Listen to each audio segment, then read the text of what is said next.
Ela chorava comigo na igreja, enquanto planejava roubar o meu marido. Era uma manhã de domingo como tantas outras. O sol ainda não havia aquecido completamente o salão da igreja, mas o coração daqueles que ali estavam já ardia em louvor. Eu sentada no banco de sempre, ao lado do meu marido, João, e dos nossos 2 filhos pequenos que brincavam quietos com os inários. A paz daquele momento era tão real que nem desconfiava que bem ali, ao meu lado, uma mulher sorria para mim enquanto planejava destruir tudo que Deus tinha me dado. Ela se chamava Mônica. Uma irmã que havia chegado há pouco mais de um ano na congregação, sempre muito simpática, atenciosa, uma daquelas pessoas que todos elogiam por ser tão dedicada. Vestia-se com modéstia, falava com doçura, e até chorava nos cultos quando o irmão pregador falava sobre o amor de Deus. Eu mesma já tinha orado com ela algumas vezes, segurando suas mãos enquanto ela derramava lágrimas e dizia: "Irmã, peça a Deus por mim, minha vida está tão difícil." E eu, com o coração sincero, pedia. Pedia com fé, acreditando que estava ajudando uma filha de Deus em necessidade. Mas o que eu não sabia é que aquelas lágrimas eram apenas máscara. Que enquanto ela chorava ao meu lado, seus olhos já tinham se fixado em outra coisa, o meu marido. Tudo começou com pequenos gestos. Um cumprimento mais longo do que o normal, um elogio aqui, uma risada ali. João, que sempre foi um homem simples e de bom coração, não desconfiou de nada. Até porque, como ela mesma dizia, era apenas uma irmã na fé. Mas eu comecei a notar. Primeiro foi o jeito como ela olhava para ele quando achava que ninguém estava vendo. Depois, os acidentes de encostar a mão nele ao passar os cânticos ou ao servir o café depois do culto. Uma vez, ela até deixou cair o lenço no chão bem na hora em que ele ia passar, e se abaixou de um jeito que seu rosto ficou muito perto do dele. João, inocente, apenas pegou o lenço e lhe entregou, sem perceber a armadilha. Eu sentia algo errado, mas não queria acreditar. Como uma irmã na fé poderia fazer uma coisa dessas? Como alguém que chorava nos cultos, que falava de Deus com tanta unção, poderia estar planejando algo tão cruel? Então eu orava: Senhor, se isso é imaginação minha, tira de mim. Mas se é verdade, me mostra o caminho. E Deus, que tudo vê, começou a abrir meus olhos. Uma tarde, depois de um culto de oração, eu fui ao banheiro da igreja e, sem querer, ouvi vozes vindo da saleta ao lado, onde guardávamos os inários. Era Mônica e uma amiga dela, que também frequentava a congregação. Não era minha intenção escutar, mas as palavras me congelaram. Ele é tão bom, Mônica. Você tem certeza que vale a pena? Ela é tão certinha, todo mundo gosta dela. Justamente por isso. Se eu conseguir, todo mundo vai me admirar ainda mais. Vamos ver quem é a esposa perfeita depois. Meu coração quase parou. Senti como se o chão tivesse se aberto debaixo dos meus pés. Saí dali tremendo, com as mãos geladas e a respiração curta. Como uma pessoa podia ser tão falsa? Como podia chorar comigo na igreja, pedir orações, e ao mesmo tempo planejar roubar o meu marido, o pai dos meus filhos? Naquela noite não consegui dormir. João percebeu que algo estava errado e me perguntou: "O que foi, amor? Você está tão quieta?" Eu olhei para ele, para aquele homem que tinha sido meu companheiro por mais de 10 anos, que trabalhava duro para sustentar nossa família, que me amava e as crianças com tanta dedicação.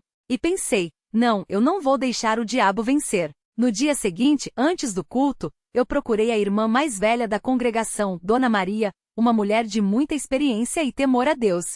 Contei tudo com lágrimas nos olhos e ela me ouviu em silêncio. Depois colocou a mão no meu ombro e disse: "Minha filha, o inimigo é astuto. Ele usa até os nossos irmãos para nos ferir. Mas Deus é maior. Vamos orar." E oramos. Oramos como nunca. Pedimos a Deus que desmascarasse aquela mentira, que protegesse nosso lar, que não deixasse o mal triunfar. Dona Maria me lembrou das palavras do irmão pregador no domingo passado: "O Senhor é a nossa fortaleza. Ele não dorme e não descansa. Ele vê tudo." Mas o inimigo não desistiu tão fácil. Nos dias seguintes, Mônica intensificou suas investidas.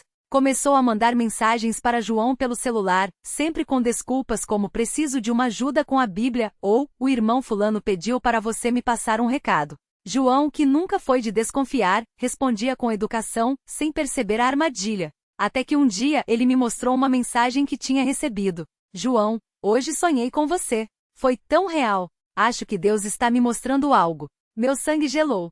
Mas dessa vez eu não ia me calar. Sentamos os dois na sala, depois que as crianças dormiram, e eu mostrei a ele tudo o que tinha descoberto. As conversas que ouvi, os olhares, os toques. João ficou em choque. "Não acredito. Ela é uma irmã na fé." O inimigo não tem escrúpulos, amor. Ele usa até os nossos irmãos. João ficou em silêncio por um longo tempo. Depois pegou a Bíblia e abriu em Provérbios 6, onde fala sobre a mulher adúltera. Lemos juntos, e ele disse: Deus está nos avisando. Não vamos deixar isso acontecer. Decidimos então que iríamos confrontar Mônica, mas não com raiva e sim com amor e firmeza. No domingo seguinte, depois do culto, João a chamou para uma conversa particular, na presença de Dona Maria e do irmão pregador. Ela chegou sorridente, como sempre, mas quando João começou a falar, seu rosto mudou. Mônica, nós sabemos de tudo. Sabemos das suas intenções, das suas mentiras. Você tem chorado aqui na igreja, tem pedido orações, mas no seu coração há engano. Ela tentou negar, mas Dona Maria, com voz firme, disse: Filha, Deus vê tudo. Você pode enganar os homens, mas não engana ele. É melhor se arrepender agora, antes que seja tarde. Mônica começou a chorar, mas dessa vez eram lágrimas diferentes. Não eram lágrimas de arrependimento, e sim de raiva por ter sido descoberta. Ela tentou justificar. Vocês não entendem. Eu só queria um pouco de atenção. Vocês têm tudo, e eu não tenho nada. O irmão pregador então respondeu: Mas você tem a Deus, e ele é suficiente. Se você quisesse atenção, poderia ter procurado as irmãs, a congregação. Mas você escolheu o caminho errado. Ela saiu dali humilhada, e nunca mais voltou à igreja. Alguns irmãos ficaram sabendo do caso e ficaram chocados. Como uma pessoa podia ser tão falsa? Como podia chorar nos cultos e ao mesmo tempo planejar algo tão ruim? Mas Deus, em sua sabedoria, usou aquilo para nos ensinar. Nos dias que se seguiram, João e eu nos aproximamos ainda mais. Orávamos juntos todas as noites, pedindo a Deus que protegesse nosso casamento, que nos desse força para perdoar, mas também sabedoria para não cairmos em armadilhas. As crianças, mesmo pequenas, sentiram que algo tinha mudado, e nós explicamos a elas, com palavras simples, que às vezes as pessoas fazem coisas erradas, mas que Deus sempre cuida de nós. Um dia, enquanto eu lia a Bíblia, me deparei com Salmos 37, 5, 6. Entrega o teu caminho ao Senhor, confia nele, e o mais ele fará. Ele fará sobressair a tua justiça como a luz, e o teu direito como o sol ao meio-dia. Aquelas palavras me encheram de paz. Deus tinha visto minha dor, tinha ouvido minhas orações e tinha agido. Com o tempo a ferida foi sarando. João e eu aprendemos que mesmo dentro da igreja precisamos estar atentos. Não por desconfiança dos irmãos, mas porque o inimigo é astuto e pode usar até os mais próximos para nos fazer tropeçar. Aprendemos também que a oração é nossa maior arma. Se não fosse por ela, talvez não tivéssemos enxergado a tempo. Hoje, quando vejo Mônica na rua, porque às vezes ainda a encontro, não sinto raiva. Sinto pena. Pena de quem teve a oportunidade de conhecer a Deus, de estar entre os santos, e mesmo assim escolheu o caminho da mentira. Mas também sinto gratidão. Gratidão porque Deus me deu discernimento, porque Ele protegeu meu lar, porque Ele mostrou que mesmo quando choramos na igreja, nossos corações precisam estar limpos diante dEle. Às vezes, quando estou no culto e vejo alguma irmã chorando, me aproximo com cuidado. Não com desconfiança, mas com sabedoria. Porque aprendi que lágrimas podem ser sinceras, ou podem ser armadilhas. E só Deus sabe a diferença. Hoje nosso casamento está mais forte do que nunca. João e eu nos amamos mais, oramos mais, e temos cuidado redobrado com nosso lar. As crianças crescem vendo que mesmo em meio às lutas, Deus é fiel. E quando olho para trás, vejo que tudo aquilo que o inimigo planejou para nos destruir, Deus transformou em bênção. Porque Ele é assim, transforma a dor em vitória, o choro em alegria, e as armadilhas do inimigo em lições de fé. E por isso, hoje, com o coração cheio de gratidão, posso dizer: Obrigada, Senhor. Obrigada por ter me dado olhos para ver, ouvidos para ouvir, e um coração que mesmo ferido continuou confiante em Ti. Que este testemunho sirva para alertar outros irmãos. O inimigo não descansa. Ele pode até usar quem chora ao nosso lado na igreja. Mas se confiamos em Deus, nenhuma armadilha prevalecerá. Porque maior é aquele que está em nós do que aquele que está no mundo. E isso, meus irmãos, é uma verdade que ninguém pode tirar de nós. Ela chorava comigo na igreja, enquanto planejava roubar o meu marido. Continuação com muito mais detalhes, diálogos e profundidade emocional. O peso da traição disfarçada de amizade. As semanas que se seguiram àquela revelação foram como um turbilhão de emoções que me arrastava entre a raiva e a piedade. Não pela ela, porque na verdade eu já não sentia mais nada além de uma tristeza profunda por sua alma, mas por tudo que aquela situação havia exposto sobre a fragilidade humana, mesmo dentro dos muros da igreja. João e eu havíamos decidido não confrontá-la publicamente.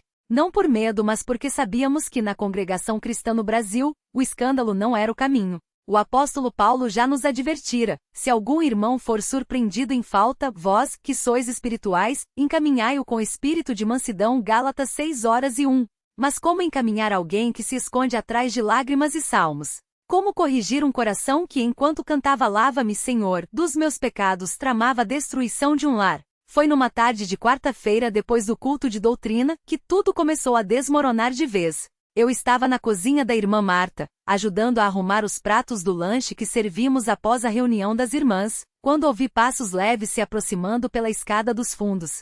Era ela. Seus olhos estavam vermelhos, como se tivesse chorado o caminho todo até ali. Irmã Ana, sua voz tremia, e ela segurou meu braço com uma urgência que me deixou desconfortável.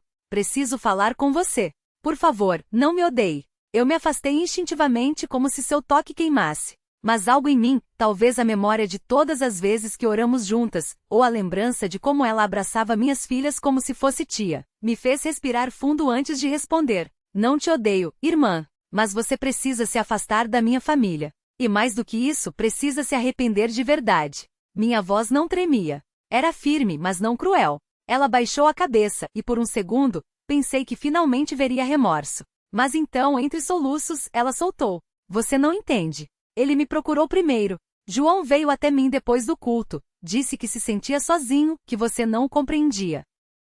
Minha respiração falhou. Não por acreditar nela, conhecia meu marido melhor do que ninguém, mas pela audácia da mentira. Era como se o inimigo estivesse ali sussurrando através dela, torcendo cada palavra para semear dúvida onde não havia espaço para ela. Mentira. Minha resposta foi seca. E você sabe disso. João jamais faria isso. Mas você usou até a palavra de Deus para justificar seu pecado. Lembra quando lemos Jó juntos? Quando você chorou dizendo que o Senhor dá e o Senhor tira. Você não estava falando de uma criança, estava falando do meu casamento. Ela recuou como se eu a tivesse golpeado. E talvez eu tivesse, mas com a verdade e não com ódio. A noite em que João quebrou o silêncio. Quando cheguei em casa naquela noite, João já estava esperando na sala, sentado no sofá com a Bíblia aberta no colo. As crianças estavam no quarto, brincando, e o cheiro de janta, arroz, feijão e a carne que ele havia temperado com tanto cuidado, ainda pairava no ar. Mas nenhum de nós tinha fome. Ele levantou os olhos quando entrei, e eu vi neles uma mistura de dor e determinação. Ela te procurou? Perguntou, já sabendo a resposta. Assenti, tirando o lenço da bolsa para enxugar as lágrimas que teimavam em cair. Disse que você a procurou, que você estava infeliz. Minha voz quebrou. Não por dúvida, mas pela raiva de vê-la usar nossa história contra nós. João fechou a Bíblia com um gesto lento, como se estivesse fechando também um capítulo doloroso da nossa vida. Amanhã, vou falar com o irmão presidente.